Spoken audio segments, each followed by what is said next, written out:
Hello students, paper number 7 biochemistry या पेपरमध्ये आपण आज लिपिड मेटाबॉलिझम हा जे युनिट आहे ते चालू करतो आहे. या लिपिड मेटाबॉलिझममध्ये आपण आज बीटा ऑक्सिडेशन पाथवे हा पार्ट पाहतो आहे. तर सुरुवातीला बीटा ऑक्सिडेशन म्हणजे काय, हे नेमकं कुठं होतं आणि बीटा ऑक्सिडेशनचा एंड पॉईंट काय असणार आहे हा पार्ट आपण क्लिअर करूया. त्याच्यानंतर आपल्याला पाथवे समजण्यासाठी कन्सेप्ट क्लिअर होऊन जातील. तर पहा की बीटा ऑक्सिडेशनसाठी लागणारे जे रॉ मटेरियल आहे ते म्हणजे आहे फॅटी ॲसिड. म्हणजे या प्रोसेसमध्ये फॅटी ॲसिड हे ब्रेकडाऊन होणार आहे आणि या फॅटी ॲसिड ब्रेकडाऊन झाल्यामुळं आपल्या बॉडीला एनर्जी मिळणार आहे. हा एक इझी पॉईंट आहे बीटा ऑक्सिडेशन समजण्याचा. तर बीटा ऑक्सिडेशनमध्ये नेमकं काय होतं पहा.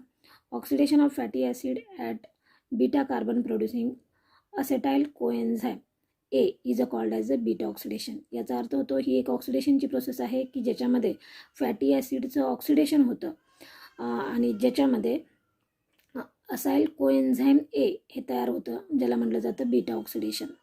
म्हणजे याच्यामध्ये बी फॉर्ममधला कार्बन तयार होतो.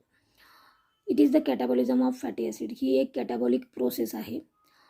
It is an energy releasing process. याच्यामध्ये एनर्जी ही रिलीज होत असते, म्हणजे बॉडीमध्ये एनर्जी ही तयार होत असते.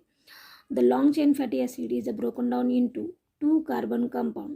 आता या फॅटी ॲसिडचं कन्व्हर्जन 2 कार्बन कंपाऊंडमध्ये होत असतं. त्या कंपाऊंडचं नाव आहे असेटाइल कोएन्झाइम. असेटाइल कोएन्झाइम ए. म्हणजे हा एंड पॉईंट आहे या बीटा ऑक्सिडेशनचा. इट ऑकर्स आपल्या बॉडीमध्ये हे नेमकं कुठं होतं. It occurs in the liver, heart, kidney, brain, muscles, testes, lungs आणि ॲडिपोज टिश्यू. याचा अर्थ असा आहे की इथं काय आहे, फॅटचं डिपोजिशन आहे. It is a cellular process. म्हणजे सेलमध्ये होणारी ही प्रोसेस आहे, म्हणून याला सेल्युलर प्रोसेस असं म्हटलं जातं. Occurring inside a sale.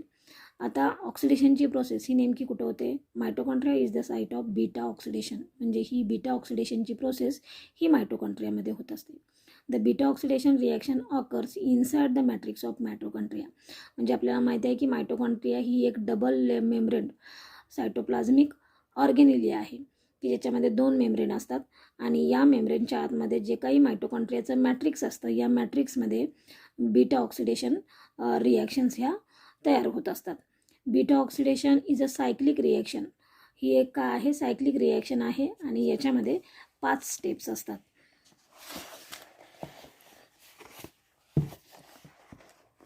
पुढे the first step occurs in the cytosol and remaining steps occurs in the mitochondria. याचा अर्थ असा आहे की एका सेलमध्ये जे सायटोप्लाझम असतं त्याला सायटोसोल असं म्हटलं जातं आणि या सायटोप्लाझममध्ये मायटोकॉन्ड्रिया असतो आणि मायटोकॉन्ड्रियाच्या आतला जो मॅट्रिक्स असतो की ज्याला मायटोकॉन्ड्रियल मॅट्रिक्स.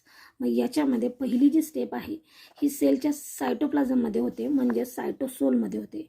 आणि जे उरलेले जे स्टेप्स आहेत, म्हणजे याच्यामध्ये 5 स्टेप आहेत, 5 पैकी पहिली स्टेप ही सेलच्या सायटोप्लाझममध्ये आणि remaining steps occurs in the mitochondria, म्हणजेच मायटोकॉन्ड्रियाच्या मॅट्रिक्समध्ये. आता पहा, फॅटी ॲसिड या प्रोसेससाठी लागणारं रॉ मटेरियल हे आधीच सांगितलं, हे काय आहे, फॅटी ॲसिड्स आहे.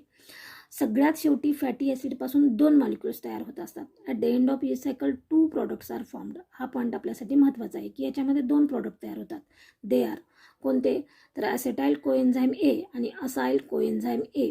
की याच्यामध्ये आता दोघांच्यामध्ये काय फरक आहे की असेटाइल कोएन्झाइम एमध्ये 2 कार्बन कंपाऊंड आहे हे, आणि acyl coenzyme A the parent fatty acid short of 2 carbons. म्हणजे हे जे 2 प्रॉडक्ट्स या बीटा ऑक्सिडेशनमध्ये तयार होणार आहेत.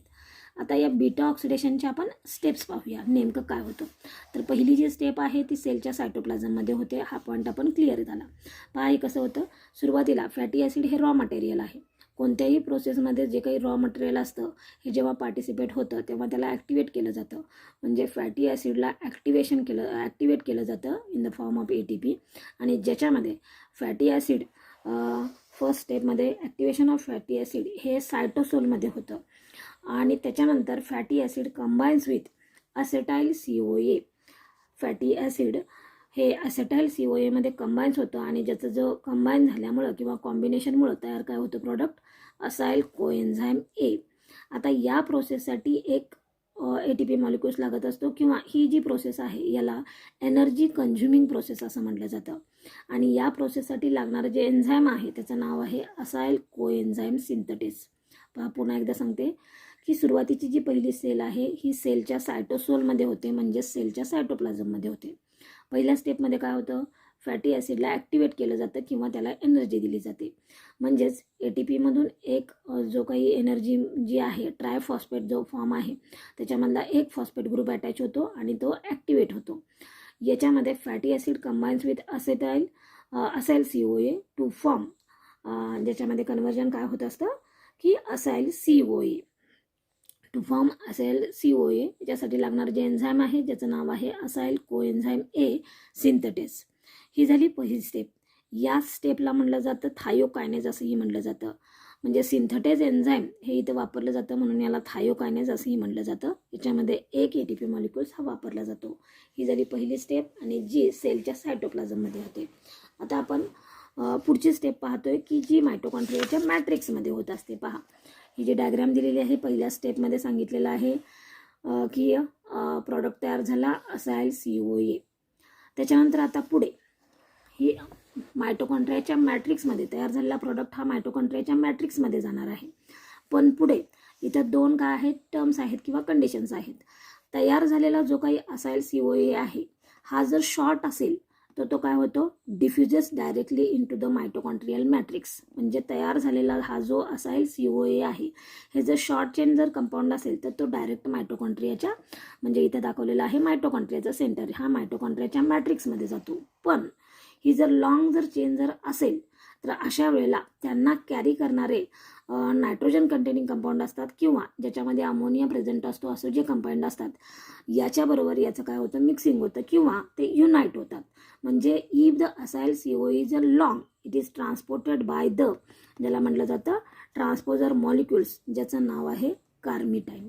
हा एक ट्रान्सपोर्टर मॉलिक्यूल आहे जो असाईल CoA ला काय करत असतो, ट्रान्सफर करत असतो. कुठं, मायटोकॉन्ड्रियाच्या मॅट्रिक्समध्ये. दुसऱ्या स्टेपमध्ये काय होतं, असाईल CoA जर शॉर्ट असेल तर तो डायरेक्ट डिफ्यूज होणार, म्हणजे हाय कॉन्सन्ट्रेशन टू लो कॉन्सन्ट्रेशन, तो मायटोकॉन्ड्रियाच्या मॅट्रिक्समध्ये जाणार. पण हे जर लॉंग चेन जर स्ट्रक्चर असेल तर त्यांना कॅरी करणारा किंवा जो ट्रान्सफॉर्मर आहे ज्याचं नाव आहे कार्मिटाईन, हा असाईल CoA आणि कार्मिटाईन हे एकत्र येतात. त्यामुळे तयार काय होतो, असाईल कार्मिटाईन. तयार झाला प्रॉडक्ट असाईल कार्मिटाईन. आता या रिॲक्शनसाठी जे एन्झाईमची गरज असते त्या एन्झाईमचं नाव आहे कार्मिटाईन पाल्मिटाईन ट्रान्सफरेज फर्स्ट. हे एन्झाईम आपल्याला लक्षात ठेवावंच लागतं असं नाही, फक्त आपण एवढं लक्षात ठेवू शकतो, असाईल कार्मिटाईन किंवा कार्मिटाईन हे काय करणार आहे, असेटाईल CoA ला काय करणार आहे, मायटोकॉन्ड्रियाच्या मॅट्रिक्समध्ये घेऊन जाणार आहे. आता मॅट्रिक्समध्ये गेल्यानंतर काय होतं की ज्याच्यामध्ये हा जो असाईल कार्मिटाईन आहे याचं ब्रेकडाऊन होतं आणि ब्रेकडाऊन झाल्यानंतर असाईल CoA आणि कार्मिटाईन हे काय होतात, वेगळे होतात. कारण कार्मिटाईनला फक्त काय करायचं असतं, याला मायटोकॉन्ड्रियाच्या मॅट्रिक्सपर्यंत पोहोचवण्याचं काम करायचं असतं. म्हणजे इथं असेटाईल CoA हा वेगळा आहे आणि याच्यापासून कार्मिटाईन हा बाहेर निघून गेलेला आहे. इथं जो आरो दाखवलेला आहे तो बाहेर निघून गेलेला कार्मिटाईन. जेव्हा असाईल सोबत कार्मिटाईन युनाईट झाले तेव्हा असाईल कार्मिटाईन तयार झाला. एक मेम्ब्रेन क्रॉस करून ते आतमध्ये आले, मायटोकॉन्ड्रियाच्या मॅट्रिक्समध्ये आले, तेव्हा ते स्प्लिट झाले आणि ह्या स्प्लिटिंगसाठी सुद्धा एन्झाईमची गरज लागत असते. आणि हे जे स्प्लिट करणारं जे एन्झाईम आहे ज्याला म्हटलं जातं कार्मिटाईन असाईल ट्रान्सफरेज सेकंड असं म्हटलं जातं. स्प्लिटिंग म्हणजे त्याचे दोन भाग होतात, कार्मिटाईन बाजूला जातो, तो मायटोकॉन्ड्रियाच्या बाहेर जातो. त्याच्यानंतर पुढे म्हणजेच असाईल CoA हा पुढच्या रिएक्शनच्या स्टेपमध्ये जाणार आहे. आता पहा, असाईल CoA या स्टेपमध्ये डिहायड्रोजनेशनची प्रोसेस होते. डिहायड्रोजनेशन ही जी प्रोसेस आहे की ज्याच्यामध्ये हायड्रोजन मॉलिक्यूल हा निघून जातो. हायड्रोजन मॉलिक्यूल निघून गेल्यामुळं त्याच्यापासून जे कन्वर्जन होतं असाईल CoAचं जे कन्वर्जन आहे त्याला म्हटलं जातं अल्फा बीटा अनसॅच्युरेटेड असाईल CoA. ही एक डिहायड्रोजनेशनची प्रोसेस आहे. त्यामुळं याच्यासाठी लागणारं जे एन्झाईम आहे ज्याचं नाव आहे असाईल CoA डिहायड्रोजिनेज. म्हणजेच असाईल CoA पासून अल्फा बीटा अनसॅच्युरेटेड असाईल कोएन्झाईम A तयार झालं. कशामुळे, डिहायड्रोजनेशनमुळे. म्हणजेच हायड्रोजन मॉलिक्यूल निघून गेले. आता निघून जाणारा हायड्रोजन कुणी ॲक्सेप्ट केला, FADने ॲक्सेप्ट केला. त्यामुळे इथं कन्वर्जन कशामध्ये झालं, FADH2 झालं. ही जी प्रोसेस आहे याला डिहायड्रोजनेशन असं म्हटलं जातं. ही प्रोसेस मायटोकॉन्ड्रियाच्या मॅट्रिक्समध्ये होत असते. पुढं सेकंड स्टेपमध्ये alpha beta unsaturated acyl COA याचं conversion beta hydroxy acyl COA मध्ये होतं. याच्यासाठी लागणारं जे एन्झाईम आहे ज्याचं नाव आहे इनॉल कोएन्झाईम ए हायड्रेटेज. आता ही जी प्रोसेस आहे किंवा हे जे कन्वर्जन आहे ह्या प्रोसेसला म्हटलं जातं हायड्रेशन असं म्हटलं जातं, कारण एका वॉटर मॉलिक्यूलची एंट्री होते. वॉटर मॉलिक्यूलची एंट्री झाल्यामुळं जो प्रोडक्ट तयार होतो ज्याला बीटा हायड्रॉक्सी असाइल COA असं म्हटलं जातं. आता याच्यासाठी लागणारं जे एन्झाईम आहे हे एन्झाईमचं नाव आपण सांगू शकतो की ज्याच्यामध्ये काय आहे, हायड्रेटेज नावाचं एन्झाईम आहे. हायड्रेशनची प्रोसेस करण्याचं काम हे नेहमीच हायड्रेटेज करत असतं. म्हणजे असाइल COAचं conversion alpha beta unsaturated acyl COA मध्ये होतं. डिहायड्रेशन प्रोसेसमुळे अगेन हायड्रेशनची प्रोसेस होते आणि त्याच्यानंतर beta hydroxy acyl COA product तयार होतो. आता बीटा हायड्रॉक्सी असाइल COAचं कन्वर्जन हे बीटा कीटो असाइल COA मध्ये होत असतं. आता या प्रोसेसमध्ये पुन्हा काय होतं की डिहायड्रोजनेशनची प्रोसेस होते. म्हणजे ह्या चेनमध्ये पुन्हा डिहायड्रेशन होतं, म्हणजेच हायड्रोजन निघून जातो. निघून गेलेला जो हायड्रोजन आहे त्याला ॲक्सेप्ट करण्याचं काम हे NAD करतं. त्यामुळे जो प्रोडक्ट तयार होतो याला NADH2 असं म्हटलं जातं. आता याच्यामध्ये काय होतं, 2 नंबरचा जो कार्बन ॲटम आहे दोन हायड्रोजन हे रिमूव्ह होतात कुणापासून, 3rd नंबरच्या कार्बन ॲटमपासून. निघून गेलेल्या हायड्रोजनला ॲक्सेप्ट केलं NAD आणि इकडं NADH2. आता आपल्याला 12वीला झालेला हा पार्ट आपल्याला आठवत असेल, जेव्हा आपण रेस्पिरेशन ही प्रोसेस शिकलो होतो किंवा त्याच्यामधल्या ज्या सायकल पाहिल्या होत्या की ज्याच्यामध्ये प्रॉडक्ट तयार झाले होते FADH2 NADH2. हे जे प्रॉडक्ट आहेत हे कशासाठी वापरले जातात, कारण या प्रोसेसमध्ये नेमकं काय होतं की एनर्जी तयार होते. जे इलेक्ट्रॉन ट्रान्सपोर्ट चेन आहे इलेक्ट्रॉन ट्रान्सपोर्ट चेनमध्ये NADH2 किंवा FADH2 हे आपल्याला एनर्जीच्या फॉर्ममध्ये मिळालेले चेक आहेत.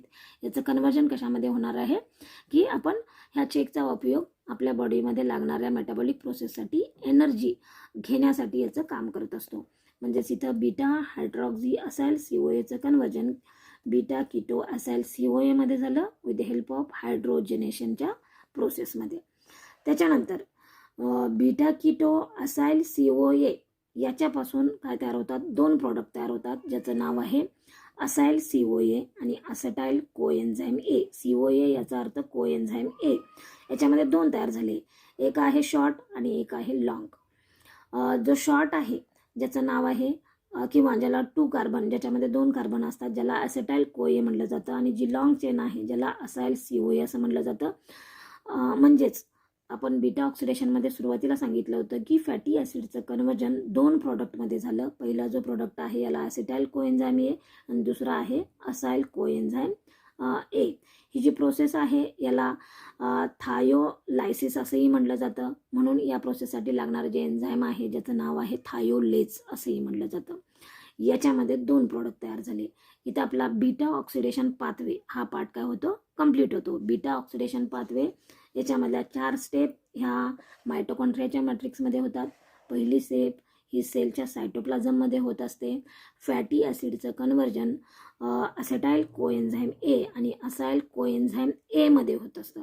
आता पहा, प्रत्येक फॅटी ॲसिड जर शॉर्ट फॅटी ॲसिड जर असेल तर हे मायटोकॉन्ड्रियामध्ये याच्यापासून 2 प्रॉडक्ट तयार होते. पण जर फॅटी ॲसिडची जर लॉंग जर चेन असेल तर इथं या मायटोकॉन्ड्रियाच्या मॅट्रिक्समध्ये याचं ऑक्सिडेशन होत नाही, तर त्याच्यासाठी त्यांना मदत घ्यावी लागते दुसरी सायटोप्लाझमिक ऑर्गेनेली ज्याला म्हटलं जातं पॅरॉक्झिझोम असं म्हटलं जातं. म्हणजेच ही प्रोसेस ही मायटोकॉन्ड्रियाच्या जर शॉर्ट असेल तर मायटोकॉन्ड्रियाच्या मॅट्रिक्समध्ये, नसेल तर काय होत असतं पॅरॉक्झिझोममध्ये. तयार झालेला जो प्रॉडक्ट आहे ज्याला असेटाइल कोएन्झाईम A असं म्हटलं जातं हा कुठं जात असतो, नेमकं क्रेब सायकलमध्ये एंट्री होत असते. म्हणजेच या प्रोसेसमध्ये आपण जर फॅट डाएट घेतला तर या फॅटपासून आपल्या बॉडीला एनर्जी कशी तयार होत असते, ही जी प्रोसेस आहे याला म्हटलं जातं बीटा ऑक्सिडेशन पाथवे असं म्हटलं जातं. आपण या डायग्रॅमवरून पूर्णपणे बीटा ऑक्सिडेशन पाथवे हा काय करत असतो, लिहू शकतो की ज्याच्यामध्ये पहिलं आहे फॅटी ॲसिडचं कन्वर्जन असेटाइल COA. असेटाइल COAचं एंट्री ही मायटोकॉन्ड्रियाच्या मॅट्रिक्समध्ये झाली. त्यानंतर असेटाइल COAचं conversion alpha beta unsaturated acyl COA मध्ये झालं. त्यानंतर बीटा हायड्रॉक्सी असाइल COA झालं. त्याच्यानंतर पुढे keto beta keto acyl COA झालं आणि पुढे याच्यापासून 2 प्रॉडक्ट तयार झाले असेटाइल COA आणि असाइल COA. याला म्हटलं जातं beta oxidation pathway which occurred in mitochondria. Next लेक्चरला आपण कीटोलायसिस आणि कीटो